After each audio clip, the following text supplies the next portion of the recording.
దేవునికి మహిమ కలుగునుగాక. మన ప్రభువును రక్షకుడైన యేసుక్రీస్తు వారి యొక్క అత్యున్నతమైన శ్రేష్టమైన నామాన మీ అందరికీ నా వందనాలు, శుభములు మీకు చెల్లిస్తూ ఉన్నాను. ప్రియులారా, పీతల వంటి పితరులు మన మధ్య ఉన్నారు, జాగ్రత్త అని ఈ టైటిల్ మీద ఈ వీడియో చేస్తున్నాను. పీతల వంటి పితరులు చెప్పేవారు అంటే దాని అర్థం ఏంటంటే, పీతలు ఎప్పుడు కూడా ఎదురుగా రావు. ఎదురుగా రావాలి అంటే అది పక్కకు తిరగాలి, అది సైడు పక్కకు నడుచుకుంటూ పక్క చూపు చూచుకుంటూ అవి పక్కకే వెళ్ళిపోతుంటాయి.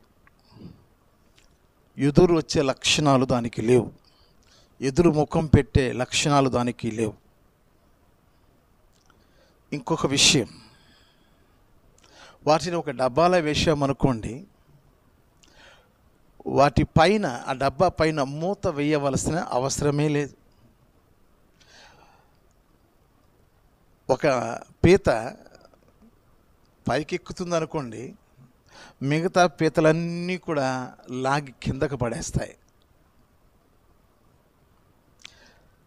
సుమారుగా ఈ పీతలు ప్రపంచంలో 4450 జాతులు ఉన్నాయి. వీటిని మా నెల్లూరు ప్రాంతంలో ఎండ్రకాయలు అంటారు. చీరా నుంచి ఈ పై భాగాన పీతలు అని పిలుస్తారు. వీటి గుణలక్షణాలు, వీటి జాతుల గురించి మీకు వివరించాను ప్రియులారా. భారతదేశంలో క్రైస్తవులు, ముస్లిములు మన దేశానికి చెందినవారు కారు అన్నట్టు ఈ దేశం హిందువులదే అని బోధిస్తున్న బోధలు వింటున్నప్పుడు క్రైస్తవులను ప్రేమించే ఆ ప్రేమ రోజు రోజుకి క్షీణించిపోతుంది, మానవత్వము మంటగలిసిపోతుంది. యేసు ప్రభువు నమ్ముకుంటే వారు ఎవరికీ హానికారులు కారు, వారు అందరికీ సహకారులు, ప్రేమ కలిగిన వారు, ఇతరులకు సహకరిస్తారు తప్ప ఏం మాత్రం కూడా వారి జీవితంలో కీడును మనం చూడలేం. అంతటి జీవితం కలిగిన క్రైస్తవులపై నేడు విషము చిమ్ముతున్నారు. ప్రియమైన దేవుని పిల్లరా, రోజు రోజుకి దైవజనులు అద్భుతంగా అందిస్తున్న ఆ బోధలను బట్టి, వారు చేస్తున్న పరిచర్యలను బట్టి, వారు చేస్తున్న సహాయ సహకారాలను బట్టి, ప్రభువును బట్టి అనేక మంది క్రమక్రమముగా విస్తరించిపోతూ ఉన్నారు, అభివృద్ధి చెందుతూ ఉన్నారు. అయితే యోసేపు తర్వాత ఫరో స్థానంలో ఒక కొత్త రాజు వచ్చినప్పుడు వీరు అంటే ఇశ్రాయేలీలు మనకంటే బహు బలంగా కనబడుతున్నారు, వీరిని ఇలా వదిలేస్తే వీరు మన దేశాన్ని ఆక్రమిస్తారు, వీరి ఎడల మనం యుక్తిగా నడుచుకోవాలి, వీరిని బహుశ్రమల పాలు చేయాలని రాజు విషపు చూపు చూచి మండిపడి హింసలు పెట్టాడు, శ్రమ పెట్టాడు. శ్రమ పెట్టిన కొలదిగా వారు విస్తరించారు, ప్రబలారు. అలాగే భారతదేశంలో అందరి చూపులు క్రైస్తవులపై పడ్డాయి. నా ప్రియమైన దేవుని పిల్లరా, ఈ మధ్య మరి ఫేస్బుక్లో ఒక తమ్మనేలు చూశాను. యేసుకు 2 అక్రమ పెళ్ళాలు, 3 పిల్లలు యేసుక్రీస్తు పాపాల చిట్ట ఇదే. Radha Manohar Das sensational interview. ఇది 1:19:05. ఈ తమ్నైల్ చూశాను. రాధా మనోహర్ దాస్ గారు పెద్దవారు, గౌరవనీయులు. మీ హిందూ మతాన్ని గురించి మీరు చాటుకోవాలి.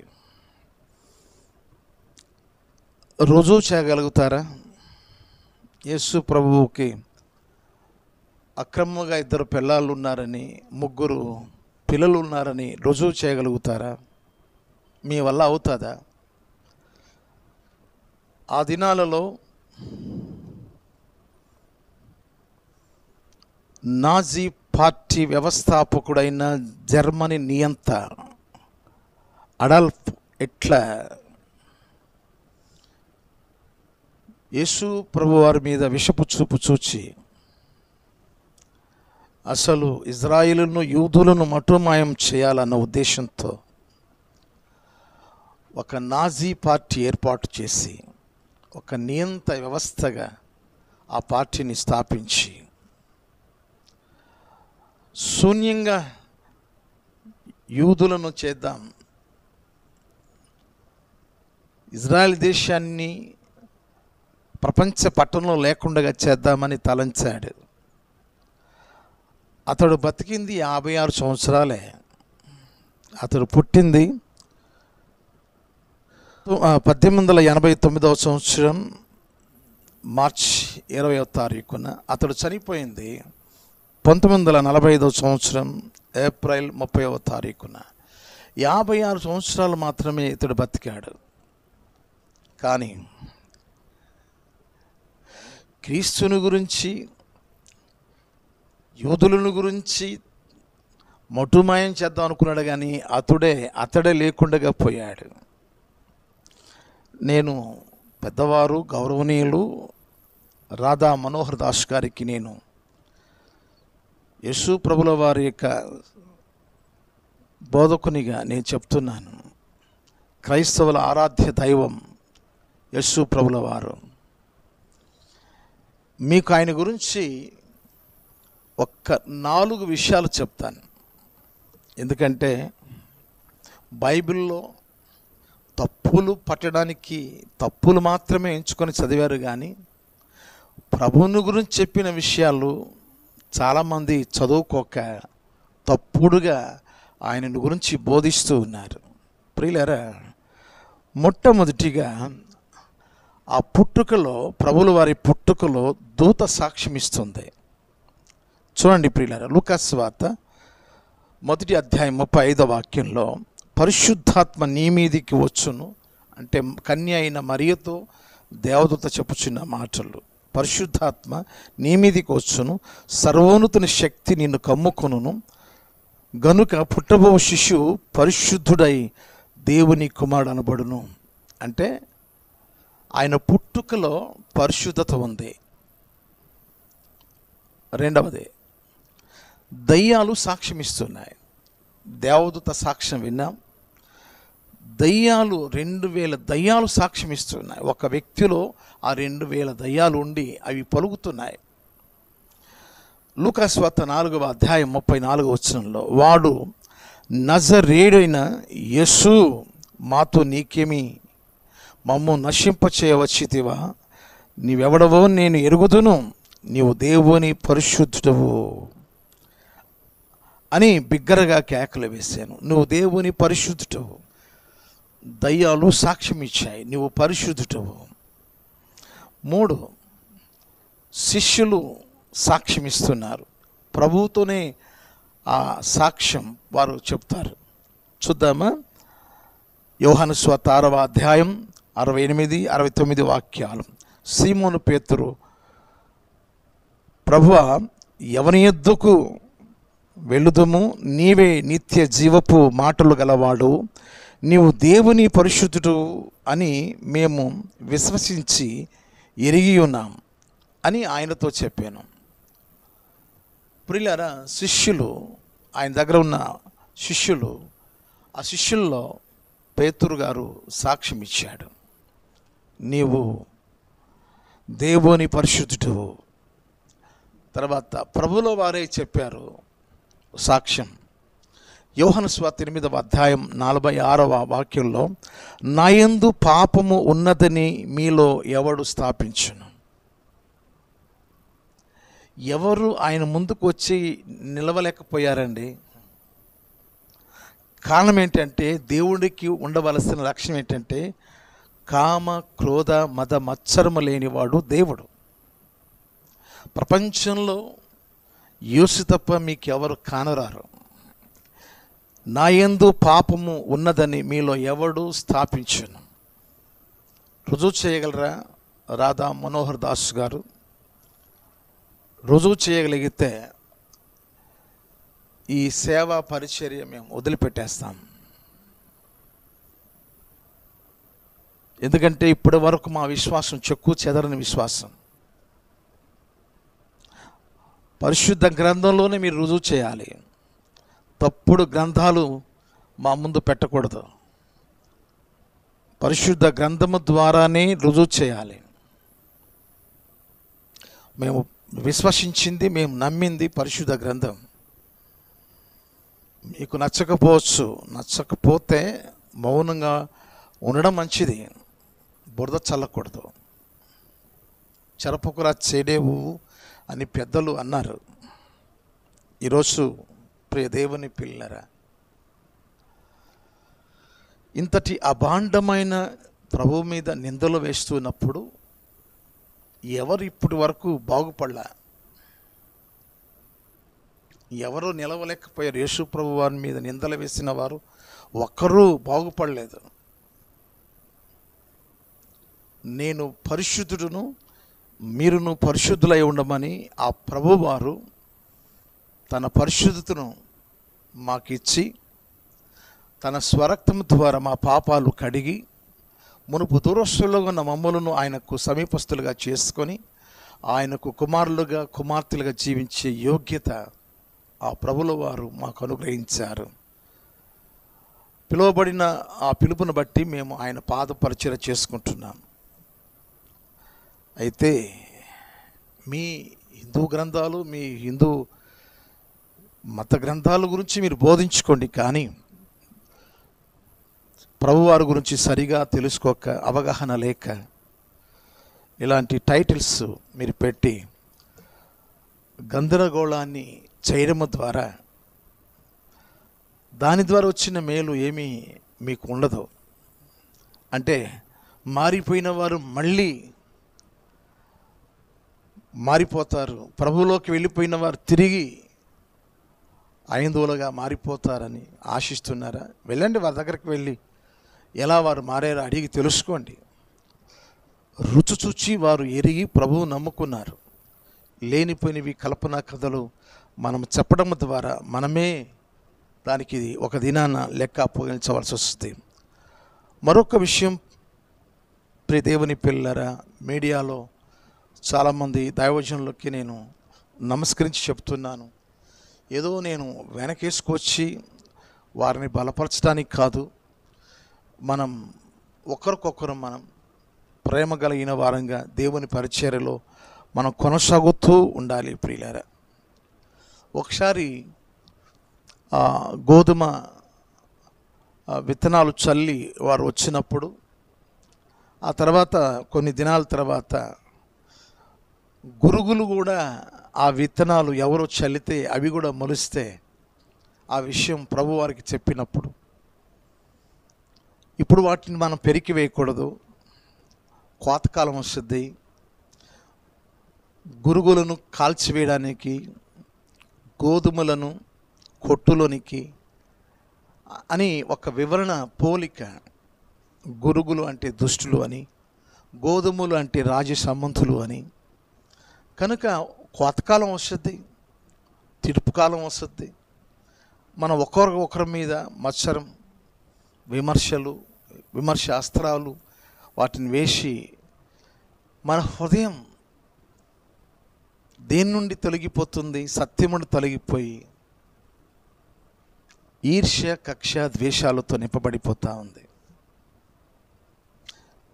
వారు ఒకవేళ తప్పుగా బోధిస్తే, వారు ఒకవేళ బైబిల్కి విరోధంగా బోధిస్తే, బైబిల్ రాసిన ఆయన రేపు లెక్క అడుగుతాడు. ప్రభువు పిలిచిన పిలుపు నిజముగా పొంది ఉంటే ప్రభు సేవలో ఉంటారు, లేకపోతే ప్రభు చేతిలో పడతారు. జీవము గల దేవుని చేతిలో పడుట బహు భయంకరం. నేను మీకు దైవ సేవకునిగా కొన్ని విషయాలు చెప్పాలని ఆశిస్తూ ఉన్నాను. కొంతమంది దైవజనులు ఎదుగుతూ ఉంటారు, ప్రజలు ముమ్మరగా వస్తూ ఉంటారు, విస్తరించి వస్తూ ఉంటారు. ఒకవేళ మోసం చేతనో లేకపోతే మరొక కారణం చేతనో మీకు అనిపించవచ్చు, కానీ మన సేవా పరిచర్య మనం చేసుకోవడం మనకు మంచిది. వారికి న్యాయ తీర్పు ఉంది కదా. రోమిలకు రాసిన పత్రిక 14వ అధ్యాయం 4వ వాక్యం. మీకు ఈ వాక్యాలు తెలియవు రావు అని కాదు, నేను ఇంకా కొంతమందికి ఈ మంచి మాటలు చదివి వినిపించాలని ఆశిస్తూ ఉన్నాను. పరుని సేవకునికి తీర్పు తీర్చుటకు నీవెవడవు? అతడు నిలిచి ఉండుట అయినను పడి ఉండుట అయినను అతని సొంత యజమానుని పనియే. అతడు నిలుచును, ప్రభు అతనిని నిలవబెట్టుటకు శక్తి గలవాడు. అతడు నిలిచి ఉండడానికి పడిపోవడానికి అతని సొంత యజమాని ఒక ఆయన ఉన్నాడు, ఆయన చూస్తున్నాడు. కాబట్టి ఒకవేళ పడిపోతే నిలబెడతాడు. కానీ పరుని సేవకునికి తీర్పు తీర్చుటకు నీవెవడో? తీర్పు తీర్చుట మన పని కాదని యాకోబు రాసిన పత్రిక 4వ అధ్యాయం 12వ వాక్యంలో, ఒక్కడే ధర్మశాస్త్రమును నియమించి న్యాయం విధించువాడు, ఆయనే రక్షించుటకును నశింపచేయుటకును శక్తిమంతుడై ఉన్నాడు. పరుని తీర్పు తీర్చుటకు నీవెవడవు? పరుని తీర్పు తీర్చుటకు నీవెవడవు? మనం పెట్టే వీడియోలో తీర్పు తీర్చడానికి కాదు మనం పెట్టాల్సిందే, ఇతరులకి మేలు కలిగేటట్టుగా చీకటిలో ఉన్న వారిని వెలుగులోనికి రప్పించడానికి, ఆశ్చర్యకరమైన వెలుగులోకి వారిని నడిపించడానికి, సత్యము ద్వారా ప్రేమ ద్వారా ప్రభు బిడ్డలుగా వారిని మనం చేయనట్లు ప్రార్థన చేద్దాం, పరిచర్య చేద్దాం. ప్రియులారా, ఫిలిప్పీయులకు రాసిన పత్రిక 3వ అధ్యాయం 3-4 వాక్యాల్లో, కక్ష చేతనైనను వృధాతిశయము చేతనైనను ఏమీ చేయక, కక్ష చేత వృధాతిశయం చేత ఏమీ చేయక వినయమైన మనసు గలవారై ఒకరినొకడు తనకంటే యోగ్యుడని ఎంచుకొనొచ్చు. ఎదుటివాడు మనకంటే యోగ్యుడని ఎంచుకోవాలి. మనకంటే అధముడు, అజ్ఞాని, అతడు పనికి మాలిన వాడని మన నోట గుండా వాటిని పలకకూడదు. ఒకనికంటే మన ఎదుట ఉన్నవాడు ఒకనికంటే ఒక్కడు యోగ్యుడిని ఎంచుకుంటేనే మనం సేవలో బహుగా ఫలిస్తాం. మరొక మాట మీకు చూపిస్తాను ప్రియులారా. రోమిలకు రాసిన పత్రిక 12వ అధ్యాయం 19వ వాక్యంలో, పగ తీర్చుట నా పని అని ఉంది. ప్రియులారా, మీకు మీరే పగ తీర్చుకొనక దేవుని ఉగ్రతకు చోటియండి. పగ తీర్చుట నా పని, నేనే ప్రతిఫలమిత్తునని ప్రభువు చెప్పుచున్నాడని రాయబడి ఉన్నది. ప్రభువే ప్రతిఫలం ఇస్తాడు, ప్రభువే పగ తీర్చుకుంటాడు, ప్రభువే ఉగ్రత తీర్చుకోవడానికి ఆయనకు అవకాశం ఇద్దాం. అయితే లేదండి, మేము భర్తం పడతాం, దుయ్యబడతాం, వారిని విమర్శిస్తాం, మేము చీల్చి చెండాడతాం, రోస్టింగ్ చేస్తాం. అయితే మీరు ఏం చేస్తున్నారో తెలుసా? మీరు 94వ కీర్తన 9వ వాక్యంలో, చెవులను కలుగు చేసిన వాడు వినకుండునా, కంటిని నిర్మించిన వాడు కానకుండునా. అంటే దేవుడు వింటున్నాడు కదా, ఆయన చూస్తున్నాడు కదా. అంటే నీ దృష్టిలో ఇప్పుడు దేవుడు ఏమైనట్టు? చెవిటివాడైనట్టు, ఆయన గుడ్డివాడైనట్టు, నువ్వేదో ఆయనకు బదులుగా ఆయన స్థానంలోకి వెళ్ళేసి నువ్వు చూస్తూ వింటూ ఊరుకోక నీవే పగ తీర్చుకున్నట్టుగా ఉంటే ఆయన ఇప్పుడు ఏం చేస్తాడు ఆలోచించేయండి. కనుక నేను ప్రేమతో ఈ మాటలు చెప్తున్నాను తప్ప మరొకటి కాదు. కొరింథీయులకు రాసిన మొదటి పత్రిక 3వ అధ్యాయం 12-13 వాక్యాల్లో, ఎవడైనను ఈ పునాది మీద బంగారము, వెండి, వెలగల రాళ్ళు, కర్ర, గడ్డి, కొయ్యకాలు మొదలైన వాటితో కట్టిన ఎడల వాని పని కనబడును, ఆ దినము దానిని తేటపరచును, వాని పని ఎట్టిదో అగ్నియే పరీక్షించును. ఒక దినాన అగ్ని కాల్చబోతుంది. ఆ కాల్చేటప్పుడు బంగారం మాత్రమే నిలుస్తుంది,